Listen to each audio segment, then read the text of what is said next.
하겠습니다. 할렐루야.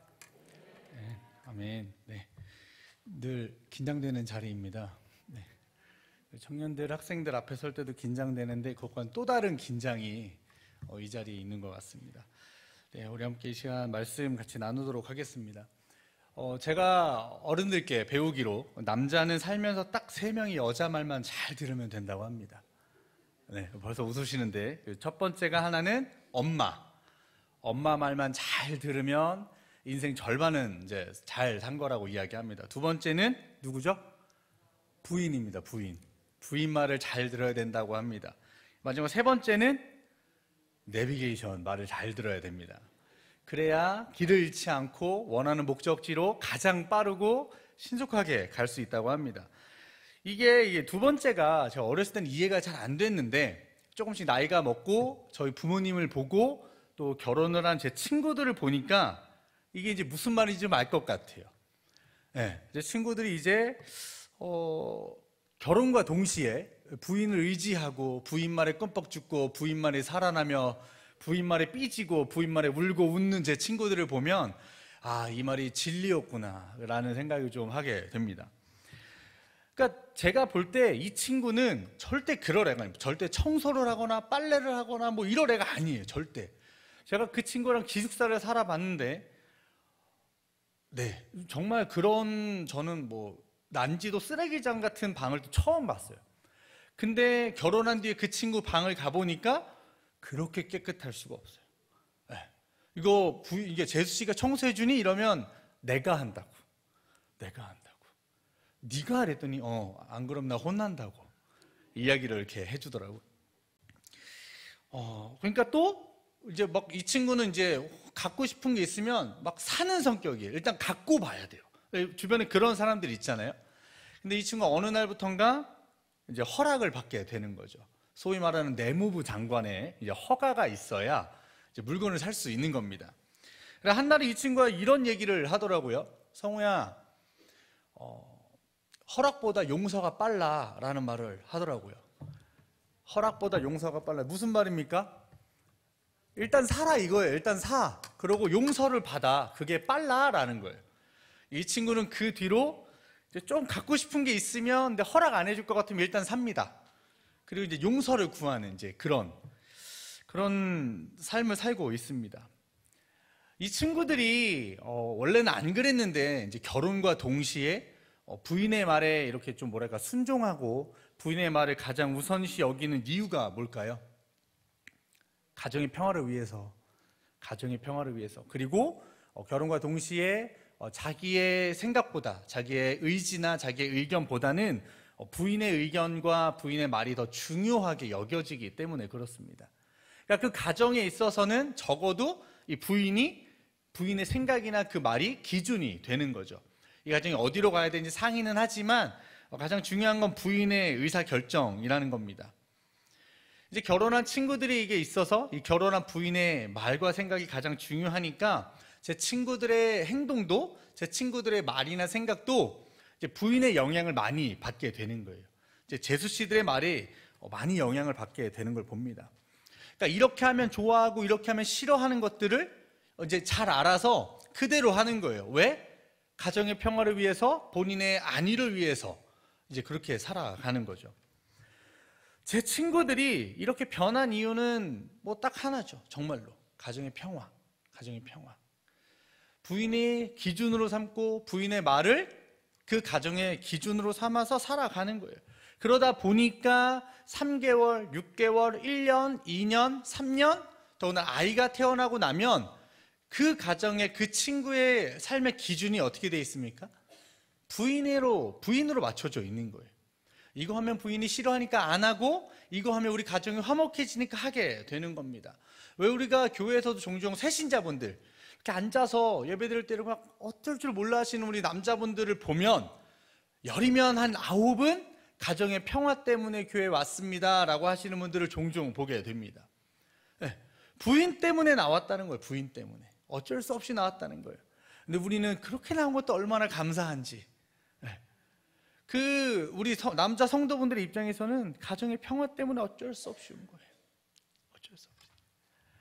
우리가 가정의 평화를 위해서든 나의 평화를 위해서든 아내만을 기준으로 삼고 사는 것처럼 예수님을 믿고 새 사람이 된 우리에게도 이전과는 다른 새로운 기준이 생겼습니다. 그렇죠? 그건 바로 하나님 말씀이라는 새로운 기준이 생겼습니다. 모태신앙이든 모태신앙이 아니든 이전엔 내 마음대로 세상의 기준으로 삼고 살았던 것들이 있다면 내가 예수님을 인격적으로 만난 뒤에는 나의 삶에는 오직 한 가지 기준, 바로 예수님의 말씀, 하나님의 말씀이라는 그 기준만을 가지고 살아갑니다. 과거에 비해 우리는요, 성경 지식도 굉장히 풍성해졌습니다. 더 깊어졌고 또 옳고 그름을 분별할 수 있는 지식도 배웠습니다. 그리고 교회는 점차 풍요로워지고요, 힘도 가지게 되었습니다. 많은 국회의원들, 많은 예술가들이 기독교 출신이고 심지어 대통령도 배출한 종교입니다. 그런데 이상하게도 오늘날 교회를 보면, 오늘날 성도님들을 보면 힘을 잃은 성도님들, 힘을 내지 못하는 교회를 많이 보곤 합니다. 우리는 가진 게 많아졌는데, 우리는 점차 풍요로운 것을 누리고 있는데, 교회를 다니는 우리는, 이 시대의 교회는 점차 힘이 빠지고 있는 걸 보게 된다는 겁니다. 왜 이런 현상들을 보게 될까요? 교회가 말씀으로 왁자지껄한 것이 아니라 교회가 하나님의 말씀이 없고 인간의 욕심만 가득하기 때문에 그런 것 같습니다. 교회 안에는 사랑이 가득하기보단 서로 시기하고 미워하고 질투하고 편가르고 네가 잘못했네, 우리가 잘했네 하면서 싸우는 것은요, 여러분, 우리가 어제 오늘 일이 아니라는 걸 잘 알고 있습니다. 차마 말하지 못하는 우리의 부끄러운 민낯인 거죠. 교회는 가진 것이 자꾸만 많아지는데 병들어가고 있다는 겁니다. 여러분, 지금 시대는요, 말씀이 넘쳐납니다. 코로나로 인해서 이제 유튜브에 말씀, 예배라고만 치면 수만 개의 예배 영상이 쏟아집니다. 수백만 개의 찬양이 쏟아집니다. 또 면적 대비 교회가 제일 많은 곳이 대한민국이라고 합니다. 여러분, 한 블록 건너 한 블록의 교회가 대한민국에 있습니다. 어딜 가도 기도할 때가 있고 어딜 가도 예배할 곳이 있는 곳이 바로 대한민국입니다. 그런데 우리는 왜 이렇게 시기, 질투, 미움, 낙심, 절망이 많을까요? 말씀에 굶주린 성도가 너무나도 많기 때문에 그렇습니다. 제가 참 이렇게 서로 찌르기 바쁘고 서로 이렇게 핥히기 바쁜 그런 공동체를 가보면 이런 말이 많은 것 같아요. 우리 예전엔 이랬어요. 내가 옛날엔 이랬어. 라는 말들을 많이 듣습니다. 그러는 반면 또 한쪽에서는 어떤 말이 들리는지, 어떠냐면 그 권사님은 일도 안 하면서 예전엔 어땠다고 이런 얘기만 해. 그 장로님은 아무것도 안 하면서 우리 교회가 이전에 이랬다는 이야기만 해. 그만 좀 하세요 라고 서로 눈살 찌푸리기 바쁜 것 같아요. 왜 자꾸 그럽니까?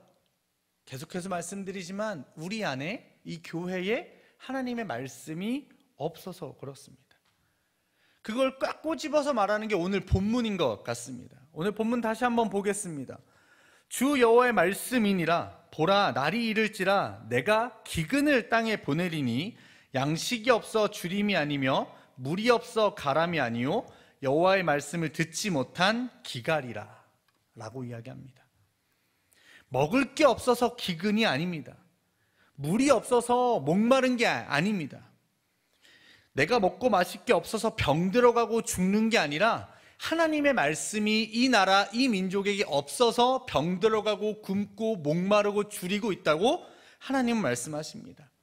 TV만 틀면 말씀이 나오고 인터넷만 봐도 수백 편의 예배 영상이 쏟아지는데도 불구하고 오늘 우리에게 주시는 말씀은 우리가 하나님의 말씀을 듣지 않는다는 거예요. 수많은 예배 속에서도 나의 마음을 울리는, 내 마음에 심겨진 하나님의 말씀이 없다고 이야기하고 있는 겁니다. 여러분, 아모스 선지자가 활동하던 시대의 북왕국 이스라엘은요, 그 어느 때보다도 풍요로운 시대를 누리고 있었던 때입니다. 세상 천지 이런 부유함이 없었습니다. 그런데 아이러니하게도 부유할수록, 나라가 강하면 강해질수록, 나라의 곳간에 금은보화와 곡식이 채워지면 채워질수록 하나님의 말씀이 점점 사라져가고 있는 것을 볼 수 있습니다. 하나님이 하지 말라는 일만 골라서 했죠. 뇌물을 받고 판결을 달리하고 가난한 자를 억압하여 재물을 빼앗아 자신의 재물을 축적하고 이방 여인들과 결혼하고 우상을 숭배하고 우상을 위한 산당을 짓고 심지어 자기 자식을 제물로 바치며 우상에게 제사를 하는 그러한 일까지 벌이기 시작했습니다. 여러분, 이 모습이 단지 내가 이방신에게 절하지 않는다고 하여 우리의 모습과 전혀 다르다고 생각하십니까? 여러분, 똑같습니다. 먹고 살기 힘들 때 예전에는요, 저에게 있어서 믿음의 선배님들, 그러니까 여기 앉은 우리 권사님들, 장로님들 때에는요, 정말 기도 열심히 하고 예배를 목숨처럼 여겼대요. 전설처럼 들리는 얘기, 나무 기둥을 뽑았답니다. 기도하다가 나무를 뽑았대요. 비유가 아니라 정말 나무를 흔들다 못해 그 집안인들에서 나무를 뽑았대요. 그 뿌리를 보았대요. 기도 응답이 이루어졌대요. 병 고침을 받았대요. 문제가 해결됐대요. 이러한 간증들이 수없이 일어났어요. 선배님들의 삶은 늘 어렵고 궁핍하고 가난하고 먹지 못하고 마시지 못했는데 늘 그들의 삶에 있었던 건 하나님의 말씀이 응답되었고 하나님의 말씀으로 은혜를 누리고 하나님의 말씀으로 기쁨을 누리고 평안을 누렸다는 간증이 넘쳐났대요. 기도원마다 365일 끊이지 않는 24시간 기도가 멈추질 않았다고 해요. 예배가 타임별로 돌아갔대요. 저는 그런 예배 들어만 봤어요. 네, 들어만. 그래서 선배 목사 얘기 들어보면 가장 하기 싫은 예배 타임이 3시에서 4시, 새벽 3시에서 4시. 가장 졸릴 때, 가장 기진맥진할 때, 그때 설교 예배 인도하는 걸 가장 힘들어 하셨대요. 그런데도 성도님들의 눈빛은 반짝반짝 빛나고 성도님들의 목소리는 줄어들지 않았다고 합니다. 왜? 하나님의 말씀이 그 시대에 있었던 성도님들에게 넘쳐났기 때문에. 그런데 오늘은 어떻습니까?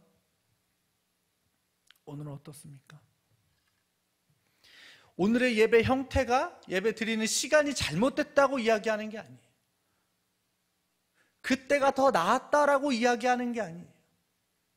무엇이 없고 무엇이 있는지를 우리가 한번 살펴보자고 제가 말씀드리는 거예요. 내가 배부르고 점차 지식이 쌓여가니까 예배 드리지 않아도 되는 겁니까? 내가 지킬 것이 많아지니까, 내가 사회에서 해야 될 일이 많아지니까 예배 시간을 좀 빠져도 되는 겁니까? 여러분, 우리 그거 아니잖아요. 그런 거 아니잖아요. 그거 아닌 거 분명히 알고 있잖아요. 그런데 우리는 내가 사회에서 주님이 주신 축복을 위하여, 혹은 그것을 지키기 위하여, 혹은 그곳에 나아가 예배를 드리기 위하여 빛과 소금으로 살기 위하여라는 여러 가지 이유와 여러 가지 명분으로 점차 내 안에 예배는 사라지고 내 안에 말씀은 사라지는 걸 우리가 경험했잖아요. 우리가.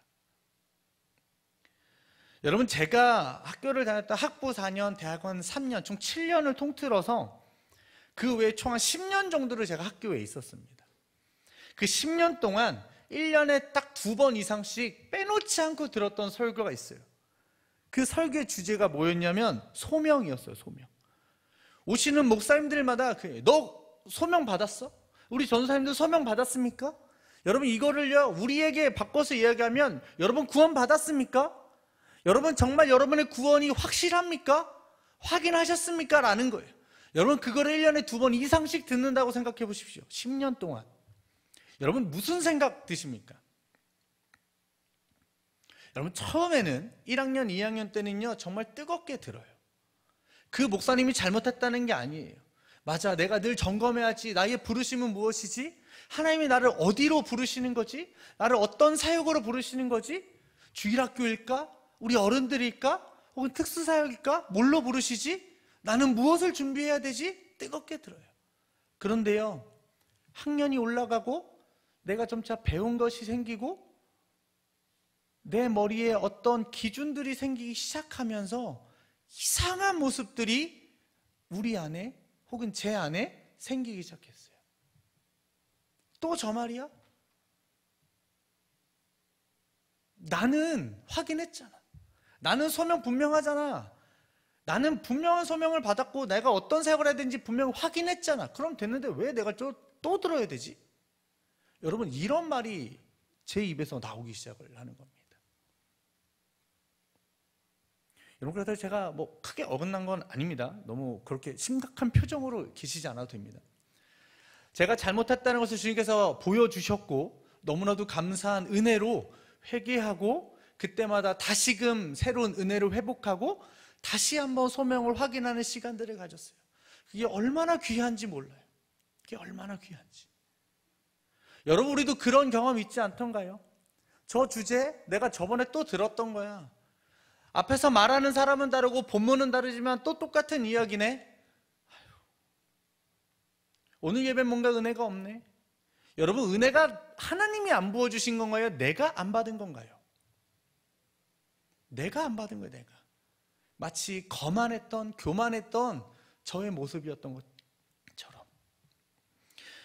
사랑하는 동역자 여러분, 여호와의 말씀을 듣지 않으면 하나님 백성은, 크리스천은 망하는 겁니다. 하나님 백성이 하나님 말씀을 듣지 않고 제멋대로 살면 혹은 다른 기준을 가지고 살면 망하는 겁니다. 이스라엘 백성은 솔로몬의 불순종 때문에 멸망했죠. 분열되었죠. 여호와의 말씀이 없었기 때문에 그렇습니다. 북왕국 이스라엘이 멸망한 것은 여호와 보시기에 악한 행동을 했기 때문에 그렇습니다. 마찬가지로 여호와의 말씀이 없었기 때문에 멸망한 겁니다. 북이스라엘 시대의 전반적인 모습이 무엇입니까? 하나님이 줄곧 어떤 평가를 내리셨는지 우리는 너무나도 잘 알고 있습니다. 여호와 보시기에 악을 행하였다. 여호와 보시기에 악을 행하였다. 그들에게 여호와의 말씀이 단 한 번도 없었던 거예요. 단 한 번도 없었던 거예요. 그러니까 자기 마음대로 살아갔던 거예요. 결국 여호야긴, 시드기야 이때 아수르에 멸망당하고 다 끌려갔던 거예요. 여호와의 보시기에 악하였다. 결국 멸망하는 길은 여호와의 말씀이 없는 거예요.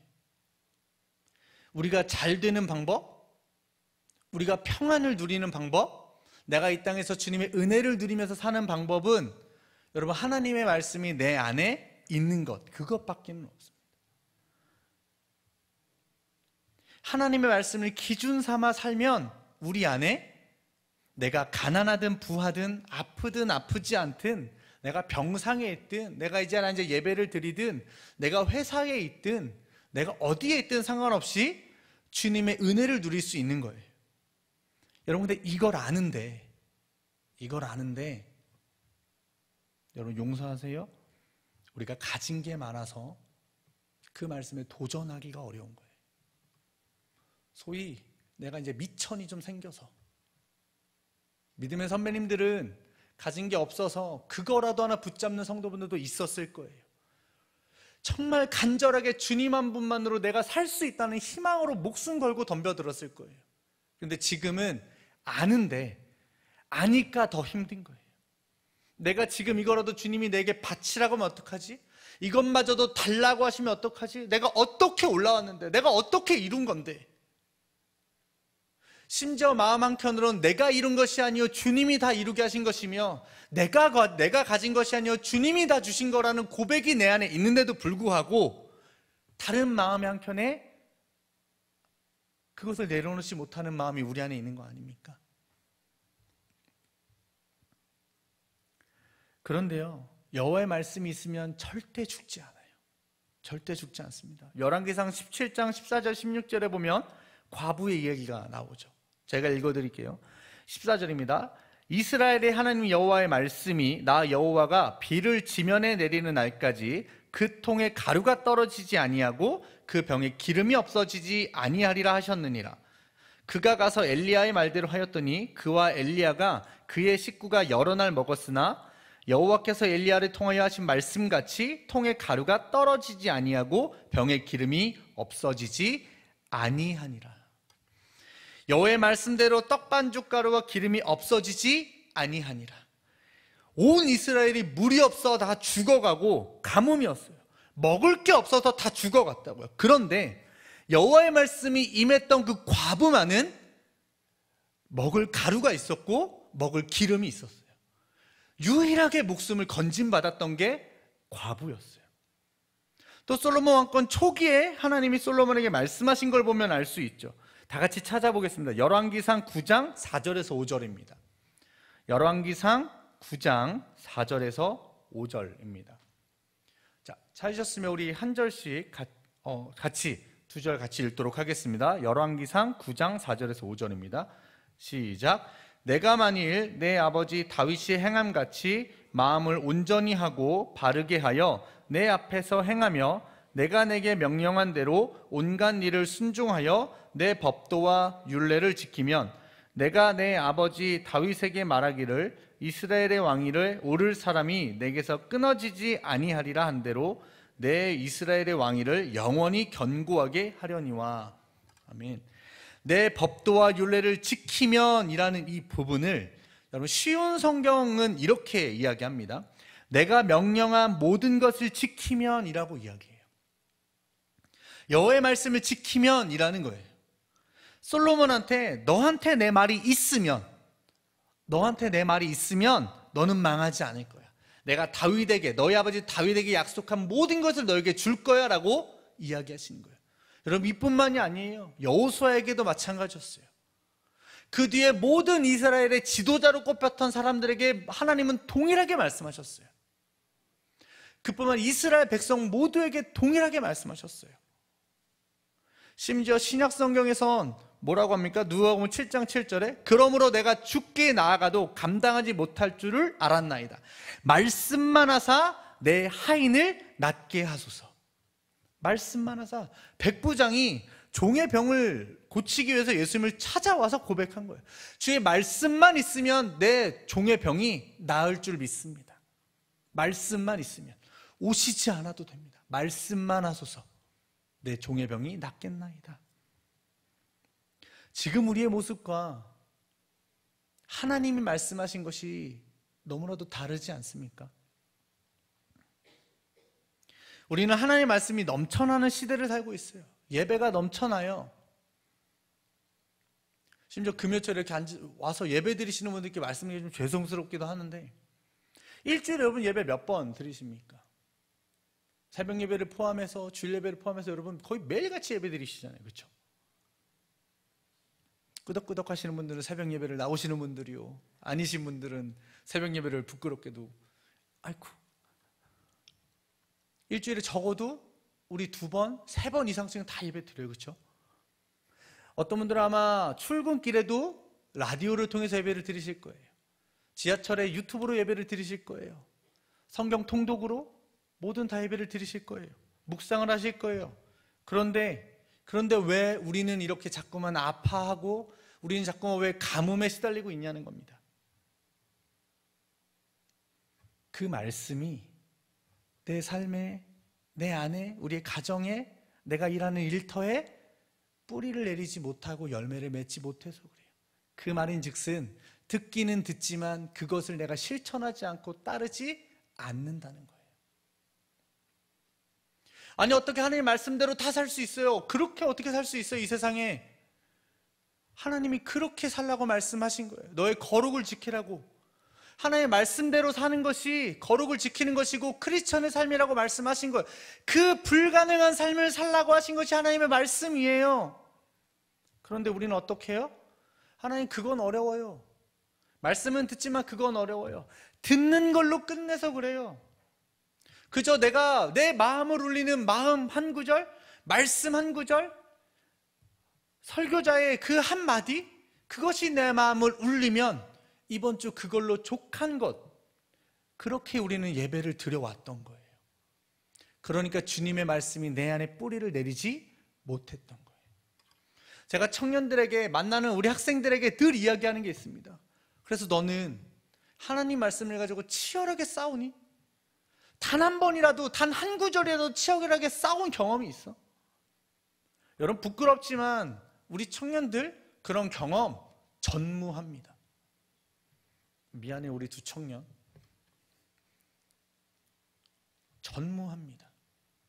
만나는 청년마다 그런 경험이 부족해요. 근데 우리 여기 앉아 계신 믿음의 선배들 어떻습니까?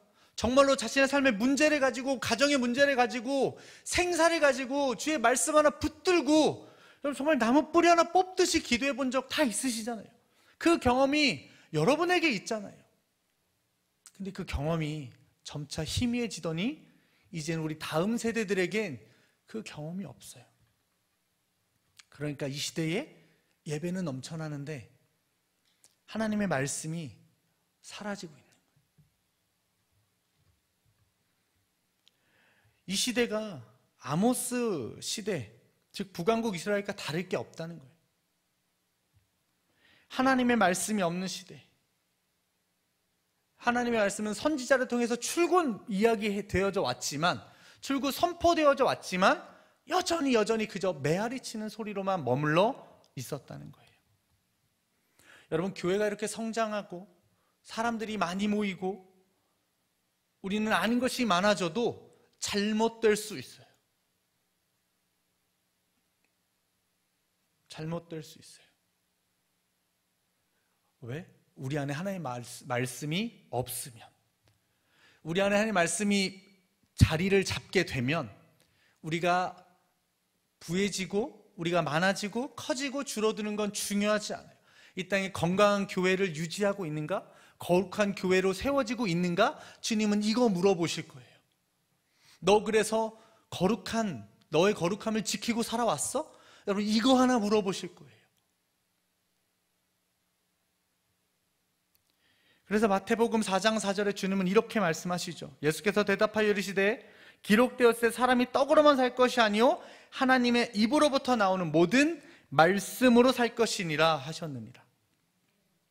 여러분, 우리는 음식 필요해요. 물 반드시 필요해요. 그런데 그것까지 가장 중요한 것, 어쩌면 그것보다 더 우선으로 우리가 섭취해야 되는 건 하나님의 말씀인 줄로 믿습니다. 우리는 하나님의 말씀이 없으면 우리는 살 수 없는 존재인 줄로 믿습니다.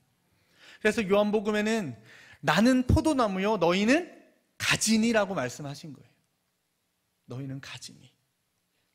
우리는 하나님 말씀을 떠나고서는 살 수 없는 민족이라고, 살 수 없는 존재라고 말씀하시는 거예요. 빛의 자녀는 빛으로만 사는 겁니다. 여기서는 빛이었다, 저기서는 어둠이었다, 여기서는 소금이었다, 저쪽에서 맛을 잃은 소금이었다, 이렇게 살 수는 없는 거예요. 내가 하나님 말씀을 기준으로 살기로 정했다면 어디에서든지 기준으로 사는 겁니다. 누구 앞에서든 기준으로 사는 거예요. 그거 어렵죠. 정말 어려워요. 진짜 어려워요. 진짜 어렵습니다. 저도 나름대로 그렇게 살기 어려운 대상이 있고 그렇게 살기 어려운 환경이 있고 상황이 있어요. 우리 모두가 다 똑같을 겁니다. 그런데도 불구하고 하나님이 말씀하시는 건 여호와의 말씀을 기준으로 살라는 거예요. 너의 삶이 아무리 풍족해도 나의 말이 없으면 안 된다는 거예요. 너의 삶이 아무리 빈곤하고 어렵고 아프고 힘들어도 나의 말씀만 있으면 된다는 거예요. 여호와의 말씀만 하사 내 종이 낫겠나이다. 너희는 포도나무요 나는 포도나무 너희는 가지니 라고 말씀하신 것처럼 여호와의 말씀이 내 삶에 필요 없다고 생각하는 순간 우리는 내 삶에서 영적 기근을 경험하게 됩니다. 그럼 우리는 집으로 뭘 해야 됩니까? 주님의 말씀을 마음으로 들어야 됩니다. 여러분, 귀로만 듣는 게 아닙니다. 여러분, 말씀을 듣는다라고 할 때는 눈으로도 듣는 게 아니고 귀로도 듣는 게 아니라 마음으로 듣는 겁니다. 때로는 그 말씀이 나를 찌르는 말이어도, 내가 납득할 수 없는 말이어도, 그 말씀에 울분이 터져 나와도, 이해할 수 없고 받아들일 수 없어서 화가 나고 울분이 터져 나와도 그 말씀을 마음으로 받아들이는 거예요. 아, 주님이 나에게 이렇게 말씀하시는 거구나. 용서할 수 없는 저 사람을 용서하라고 하시는구나. 그래서 용서할 수 없는 나의 마음에 내가 몸서리칠 만큼 치열하게 싸워야 되는 거예요. 포기할 수 없는 것을 포기하라고 하시는 그 말씀에 치열하게 싸울 수 있는 마음으로 듣는 소리가, 그 태도가 우리에게 필요하다는 거예요. 그렇게 되면 지금 내가 제대로 가고 있는지, 우리 교회가 올바르게 성장하고 있는지 알 수 있는 거예요. 내가 다른 사람을 향해 찔렀던 그 손가락을 나를 향해 찌르기 시작하면 여러분, 우리는 두 팔이, 두 손이 자유로워집니다. 그러면 이 자유로워진 두 손으로 뭘 할 수 있을까요? 주변에 아픈 성도를 위로하고 안아줄 수 있는 손이 돼요. 그제서야 비로소 하나님이 공동체로 불러주신 모습으로 살아갈 수 있게 되는 거예요. 다른 사람을 손가락 찢던 그 손이 다른 사람을 어루만져주는 손으로 변할 줄 믿습니다. 어떻게? 하나님의 말씀을 기준으로 삼는 교회가 되면, 하나님의 말씀을 기준으로 하는 성도가 되면, 하나님의 말씀이 기준이 되는 우리가 되기를 간절히 소망합니다. 우리의 삶에, 우리 교회에, 또 우리의 이제 앞으로 펼쳐질 목장 가운데, 또 우리가 다니는 회사에, 또 우리가 다니는 가정에 하나님의 말씀만이 기준이 되기를 간절히 소망합니다. 하나님의 말씀을 기준으로 살 수 있도록 하나님 내게 은혜와 담대함을 허락하여 주시옵소서. 그 모습으로 살 수 있도록 주님 은혜를 베풀어 주시옵소서. 때로는 그 길이 힘들고 어려울지라도 그 길로 가게 하여 주시옵소서. 그 믿음의 고백을 이렇게 찬양하죠. 주님 말씀하시면 내가 나가리라. 주님 뜻이 아니면 어떻게 하죠? 내가 멈춰서리다. 함께 고백합시다. 나의 가고 서는 것 주님 뜻에 있으니 오 주님 나를 이끄소서. 주님이 말씀하시면 내가 가고 아니면 서는 거예요. 세상 사람 다 앞으로 가도 주님이 말씀하신 게 아니니까 나는 멈춰 서는 거예요. 다른 사람들 다 멈춰 있을 때에도 나는 주님이 말씀하시니까 가는 거예요. 그게 가능한 건 주님의 말씀이 내게 기준이 되었기 때문에 그런 거예요. 심지어 그 삶이, 그 모습이 내게 위협이 되더라도, 나의 어려움을 가져와도, 갈등을 유발시켜도, 고난의 길이어도, 내가 가진 것을 포기할지라도 주님의 말씀이 기준이 되기에, 그것이 무엇보다 값지기에 우리는 그 말씀대로 순종할 수 있는 거예요. 우리 함께 이 시간 주님 말씀하시면 찬양하고 우리 함께 기도하도록 하겠습니다.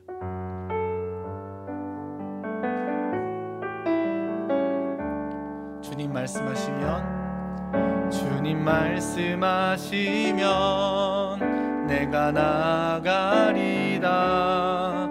주님 뜻이 아니면 내가 멈춰서리다.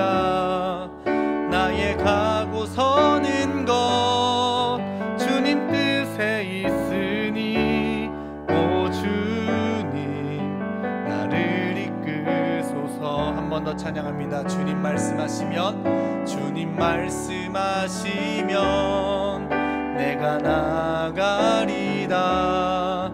주님 뜻이 아니면 내가 멈춰서리다. 나의 가고 서는 것 주님 뜻에 있으니 오 주님 나를 이끄소서. 뜻하신 그곳에 나 있기 원합니다. 이끄시는 대로 순종하며 살리니 연약한 내 영혼 통하여 일하소서. 주님 나라와 그 뜻을 위하여 오 주님 나를 이끄소서. 오늘께 시간 이렇게 기도하면 좋겠습니다. 하나님, 우리 삶이, 가정이 하나님의 말씀을 기준 삼는 가정과 삶이 되도록 주님 인도하여 주시옵소서. 우리가 하나님의 말씀을 마음으로 듣게 하여 주시옵소서. 우리 함께 이 시간 주님의 말씀을 기준으로 삼을 수 있는 마음의 태도를 달라고 우리 함께 이 시간 주의 이름 한번 간절히 부르짖고 기도합시다. 주여